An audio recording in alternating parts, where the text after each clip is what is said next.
Welcome to the Oyster Stew podcast. I'm Bob Mooney, General Counsel for Oyster Consulting.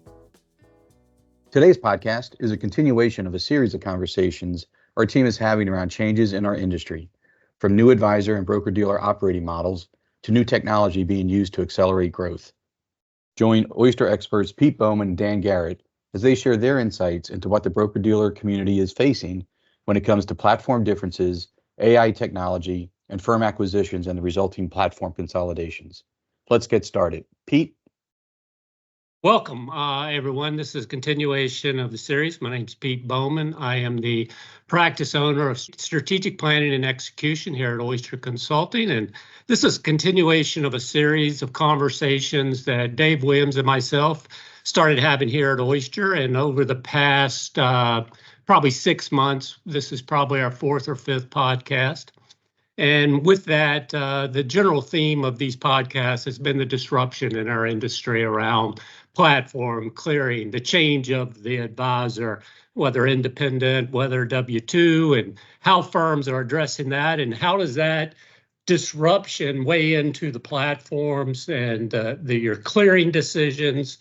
We also have been talking about risk from a regulatory perspective, how the new regulatory requirements are coming in and adding to the complexities and causing firms to question the way in which that they're set up as far as an operating model and a technology model and what that technology roadmap is leaning to in the future. And the third disruptor is that technology. Technology has gotten very, very complicated. In all of our engagements with their BD and RIA community, or the provider community, if you will, the sell side community, there's been a lot of discussion around those types of disruptors and what's keeping them up at night. You know, Oyster prides itself on practitioners. We don't come at this thing as just a career consultant. We're not here just to do PowerPoints. We like to evaluate the trends in our industry. Today, I'm very happy that our newest consultant, who is also a practitioner in our industry, Dan Garrett, is joining me today to talk a little bit about the technology and what the broker-dealer community is facing with those differences in platforms and, you know, the new buzzwords out there as far as artificial intelligence, AI, and what things are happening on that front. So first of all, I'm very happy and proud to introduce Dan Garrett. And Dan, welcome to Oyster, and hopefully you're finding your first few weeks here to be productive. Yeah, thanks, Pete, for allowing me to join you here today. Been super excited to join Oyster and work around some of the best consultants in our industry. There is so much going on in technology right now, as you mentioned, with AI and a lot of new technology coming out and being available. A lot of vendors, you know, consolidating platforms and so forth. So there's a lot we can talk about. Yeah, excellent. So I'd like to go back when you and I kind of first met. You know, I think it's kind of a good place to start. You and I might have known each other a little bit back in our histories, but before coming to Oyster, you and I were kind of talking about partnerships and things in which things you were doing and things we were doing and those commonalities. And one of the things that you and I think identified really quickly was the need in our industry around supporting the CTO, supporting the chief technology officers at these broker dealers. A lot of broker dealers, and you can separate that up, large, medium, and small. You know, the large CTOs, they have their hands full on a daily basis. However, they have, you know, a whole army of associates that are working to drive to their goals. So we can put that in one bucket. But both you and I kind of see this need within the middle tier group, the regional BDs, and the smaller introducing BDs at some of the clearing firms. When it comes around the capacity of the CTO, it's usually one person sitting in that role, and it's usually one person that has to do every facet of the strategy, of the execution, of the daily running of the systems, and that can become daunting. Yeah, there's some great opportunities. Like you said, it's a big job. And when we talk about CTOs, just for a little bit of clarity's sake, we're talking about individuals at the broker dealers that are really involved in the technology of the firm. So not just the systems and hardware when you think of typical CIO that's dealing with those systems, but really a CTO wants to focus on the technology of the business. And whether that's proprietary built systems or third-party systems, there's a lot there. And the technology stacks are growing. And a lot of clearing firms are doing a lot of work at partnerships and also building out different technology. It's a big job, and there's a lot of different new technology that's coming on board. There are times during transition, through digital transition, which might be an acquisition. It might be some regulatory change that's occurred. But these are things that are sudden hits to the company where resources may be stretched then. Everybody's doing their day job, but now comes along a big project that wasn't expected. And I think that's where, potentially there's opportunities to look for somebody, an outside resource that has experience in the industry, has been challenged with some of these things and projects in the past of putting together, say, two companies that are merging and needing to figure out which technology stack is better. Looking at opportunities for renegotiating contracts with vendors and things like that. So I think at that kind of, we'll call it mid-sized broker dealer space, the opportunities are really around digital transformation shifts that are occurring at the firm that are sometimes sudden and unexpected. Yeah, I think you're hitting on a great topic, and you kind of mentioned these consolidations. We've definitely seen a rash of acquisitions or mergers or consolidations within BDs. You couple that with the changing of the advisor. So let's say you're sitting in that CTO role, and you now have to combine platforms, go through that major change, which we always know is a little disruptive. But then you have this changing model within the advisor, which is, do we do W-2 and we do 1099? And most of the small have already done that. They've already realized for them to stay alive that they have to cater to both of those markets, which is the independent advisor versus the W-2 advisor. The changing advisor as well adds more complexity because the needs are a little different, right? The technologies are a little different. So, hopefully are you seeing that as well? Yeah. So it's really interesting. I've worked at both types of firms, and firms that had both, W-2 and independent advisors, and the technology is very different when you think about it. So when you have W-2 advisor employees, as a firm, you can kind of dictate the technology that's going to be used, and you're picking, the best that you can find and afford to implement for all of those advisors to use. So it's fairly straightforward. You're going to have one CRM solution, you're going to have one planning system, one trading system, one performance reporting system, and so forth. So it's fairly straightforward. When you get into that independent space, things go a little crazy because you're now wanting to be a little bit more open to the different technologies that are out there. You need to do that from a recruiting standpoint because a lot of those independent advisors, have been on their CRM of choice for years and they just don't want to leave it. They've been on the trading platform for years and they don't want to leave it. And so you have to adapt to that when you're attracting some of these independent advisors to be open to the fact that you may be supporting and contracting with maybe 3 different CRM solutions or 3 different planning solutions or 3 different trading systems, and having kind of an a la carte technology platform that can attract the most amount of independent advisors to your operation. And so it's a very different approach. And when you have both the independent and the employees, then you kind of have, okay, so over here, these guys are going to use this system. And then on the independent side, they can use, one of 3 different systems. And so it gets a little challenging in that space. But that's where, again, there's opportunities there to seek outside advice from a firm that has folks with experience in those areas to kind of help you through and navigate that process. Yeah, so I think you hit it straight on, and you and I have been of like mind for a while now, kind of just seeing this and this angst that you see with inside these firms. And while we're talking about BDs today, the RIA space, these RIA platforms are in the same deal.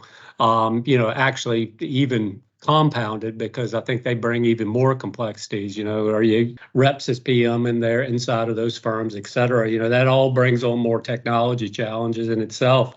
We're going to try to stick a little bit to the broker dealer, and we'll come back later in another podcast talk about the RIAs. But as far as the clearing firms, we talk with those clearing firms all the day, and at the end of the day, you always got to connect back to some sort of custodian partner. And what I'm seeing, and maybe you share this view, maybe not, but I see that firms, the Fidelities, the Pershings, the RBCs, those firms of the world they have their own technology agendas and their own initiatives going on out there, right? And their major push is to try to get their constituent base to adopt, right?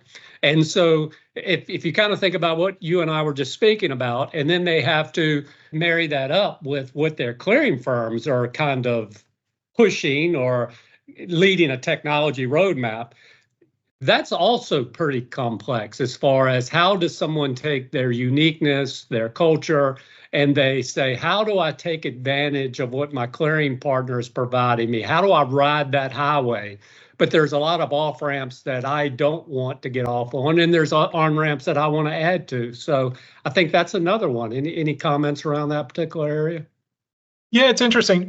Historically, when you thought of clearing, they were providing back office solutions, the heart of the clearing platform itself. And that's changed such that these firms are now providing, front office technology and support. They're contracting with vendors, they're buying vendors, or they're building solutions now that both the advisor and the client can use.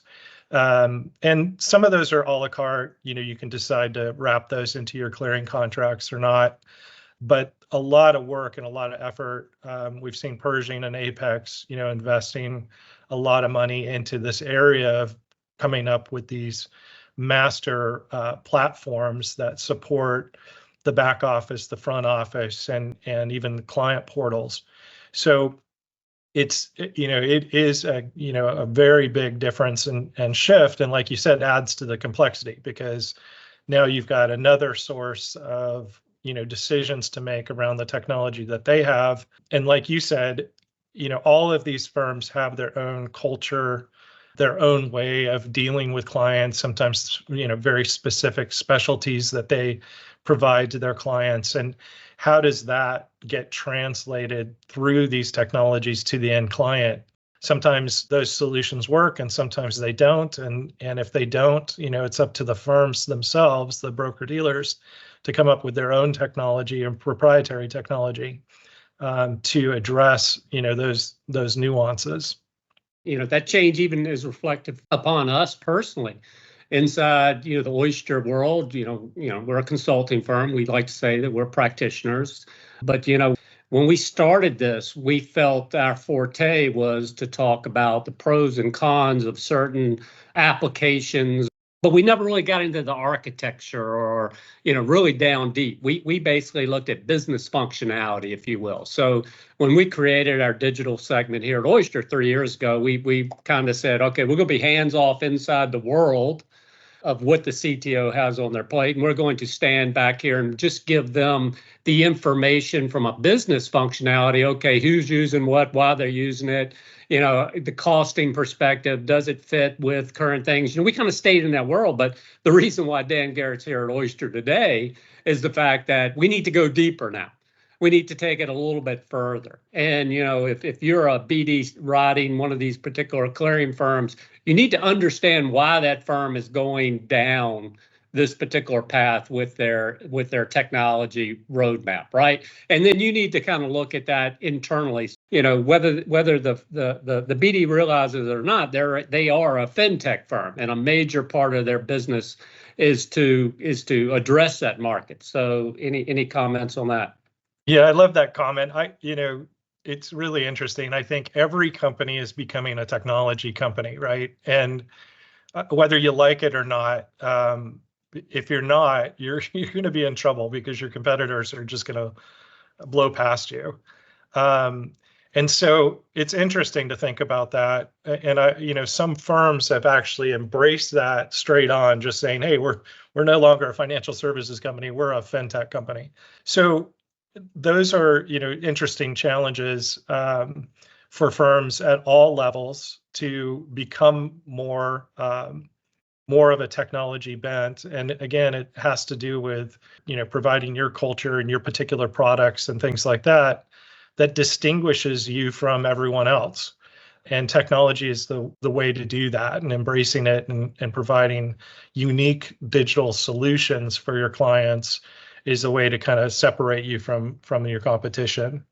I think it even gets a little deeper. We're working with some very high brand clients right now that are looking at that. How do they make their advisor community more efficient?